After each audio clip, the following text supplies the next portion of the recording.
এখানে দেখা গিয়েছিল যে 74 র্যাঙ্ক প্রথম আমি ওপেন করে 74 র্যাঙ্কের ক্যান্ডিডেট পেয়েছিলাম। 67.4166 স্কোর করেছে। তুমি সার্চ করবে, তোমাকে দেখিয়ে দেবে যে তুমি তোমার র্যাঙ্কে বিএসসি নার্সিং এ কোন কলেজটা পেতে পারো, সেটা তোমাকে দেখিয়ে দেবে। যে যারা জেনারেল রয়েছে তাদেরকে 28 মিনিমাম পেতে হবে, আর যারা আদার ক্যাটাগরির মধ্যে রয়েছে তাদেরকে 26 মার্কস মিনিমাম পেতে হবে। আজকে আমাদের সিডি এর খুবই একটা খুশির দিন। আমরা ভাবতেও পারিনি যে এবছর আমাদের কাছ থেকে এত ভালো একটা রেজাল্ট হতে চলেছে। আমরা মানে এখনো পর্যন্ত আমার গায়ে কাটা দিচ্ছে যে এবছর আমাদের কাছ থেকে এত ভালো রেজাল্ট আমরা সবাই মানে দুর্দান্ত লেভেলের খুশি। যেখানে আমরা একটু ভয়ের মধ্যে ছিলাম, এএনএম জিএনএম এর রেজাল্ট তো দেখতে হবে না, 100-র মধ্যে কত স্টুডেন্ট রয়েছে, 40 র্যাঙ্ক রয়েছে, 60 র্যাঙ্ক রয়েছে, 80 র্যাঙ্ক রয়েছে, এরকম র্যাঙ্কের প্রচুর স্টুডেন্ট রয়েছে, 500-র মধ্যে প্রচুর স্টুডেন্ট রয়েছে। জেনপাসে যে র্যাঙ্কারটা বেরোলো তাতে আমরা একটা চিন্তায় ছিলাম যে এবছর হয়তো 52-53-এর মতন কাট অফ যাবে না, সেটাও যায়নি কাট অফ, মাত্র 48-49 কাট অফেই মেবি, মানে তার থেকেও কমে। আমার এখনো পর্যন্ত ভালো করে দেখা হয়নি, হয়তো 47-48 মার্কসেও পেয়ে যাচ্ছে স্টুডেন্টরা এবছর। আমাকে একটু ভালোভাবে ইয়েটা দেখতে হবে, ক্যালকুলেশনটা। প্রথম র্যাঙ্ক কার্ড ওপেন করেছি আমি হোয়াটসঅ্যাপে, সেই প্রথম র্যাঙ্ক কার্ড বেরিয়েছি 76 র্যাঙ্কের র্যাঙ্ক কার্ড। এর থেকে ভালো জিনিস কিছু হতে পারে? জেনপাস ইউজিতে প্রথম র্যাঙ্ক কার্ড ওপেন করেছি আমি, 76 র্যাঙ্ক পেয়েছি।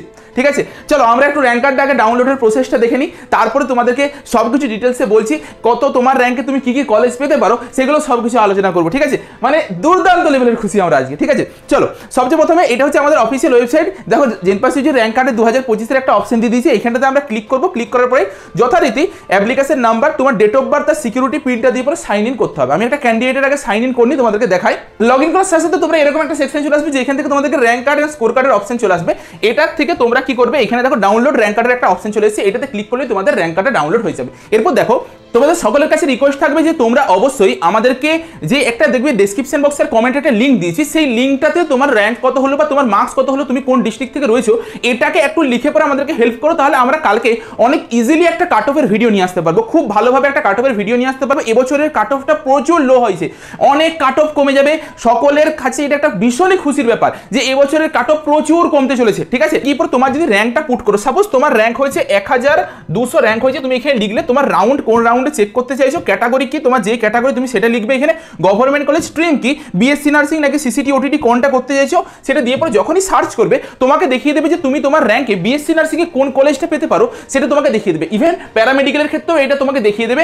এর থেকেও ভালো তুমি কলেজ পেতে পারো এবছর, যেহেতু সবকিছু কাট অফটা অনেক ডাউন হয়েছে। এরপর আমরা একটু দেখে নিই যে তোমরা র্যাঙ্ক কার্ডে কি কি দেখতে পাবে। লিঙ্কটা কোথা থেকে পাবে, আমাদের যে অ্যাপ রয়েছে সিডিএ ক্যারিয়ার দেশের একাডেমি নামে যে অ্যাপ রয়েছে, যেটা তোমরা ম্যাক্সিমাম স্টুডেন্ট ডাউনলোড করে রেখেছো, সেখানে গিয়ে পরে ম্যাজিক লিঙ্ক এই অপশনটাতে ক্লিক করবে।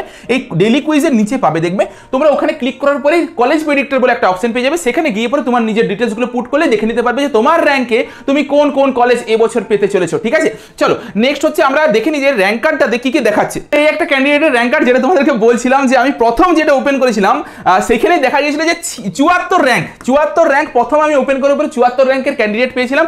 67.4166 স্কোর করেছে, 67.4166 করে হচ্ছে 74 র্যাঙ্ক করেছে তোমার, এটা হচ্ছে নার্সিং এ। আর বিএইচএও দিয়েছিল, পেপার 2ও দিয়েছিল, সেখানে 198 স্কোর করেছে।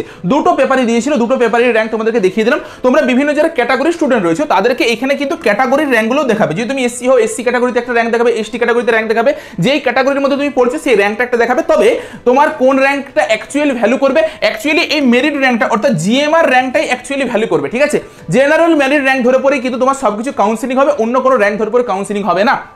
নিচের দিকে আমরা যখন একটু যাবো দেখতে পাবো যে এখানে যে একটা কাট অফ মার্কস বলে মার্কস দেওয়া হয়েছে, যে যারা জেনারেল রয়েছে তাদেরকে 28 মিনিমাম পেতে হবে, আর যারা আদার ক্যাটাগরির মধ্যে রয়েছে তাদেরকে 26 মার্কস মিনিমাম পেতে হবে। এই মার্কস যদি না পাও তুমি কাউন্সিলিংয়ে পার্টিসিপেট করতে পারবে না। নিচের দিকে যখন যাবে তখন দেখাবে যে eligibility for centralise e counselling for BSc নার্সিংটা ইয়েস আর প্যারামেডিক্যালটাও ইয়েস করা আছে, অর্থাৎ তুমি কাউন্সিলিংয়ে পার্টিসিপেট করতে পারবে। যদি এটাতে কোনোভাবে নো লেখা থাকে তার মানে তুমি কাউন্সিলিংয়ে পার্টিসিপেট করতে পারবে না। আর এটাও বলে রাখি, তুমি ভুল করেও কিন্তু প্রাইভেট কলেজে ভর্তি হতে যেও না, 1 লাখ টাকা ফাইন তো তোমাকে দিতেই হবে, এখন রুলস করে দিয়েছে। তার সাথে কিন্তু তোমার ভবিষ্যৎ পুরো অন্ধকার হয়ে যাবে। ঠিক আছে, জীবনে আর কোনোদিনও কোনো কোথাও পড়াশোনা করতে পারবে না। তার জন্য বি কেয়ারফুল, এখানে যদি নো থাকে কোথাতেও ভর্তি হতে যাবে না। ঠিক আছে, আচ্ছা বাকি এই হচ্ছে তোমাদের ডিটেলস। এখান থেকে তুমি সবকিছু তোমার নিজের দেখতে পারবে, আর কোথা থেকে কি কলেজ দেখতে পারবে না পারবে সেটা তো আমি দেখিয়ে দিলাম তোমাদেরকে অ্যাপ থেকে। তোমরা অবশ্যই কিন্তু আমাদেরকে গুগল ফর্মটা ফিল আপ করে একটু জানিও তোমার র্যাঙ্ক কত হয়েছে, তোমার স্কোর কত হয়েছে, তাহলে আমরা অনেকখানি উপকৃত হবে। চলো আজকের মতো তাহলে ভিডিওটা এই পর্যন্তই, দেখা হচ্ছে একটা নতুন ভিডিওতে।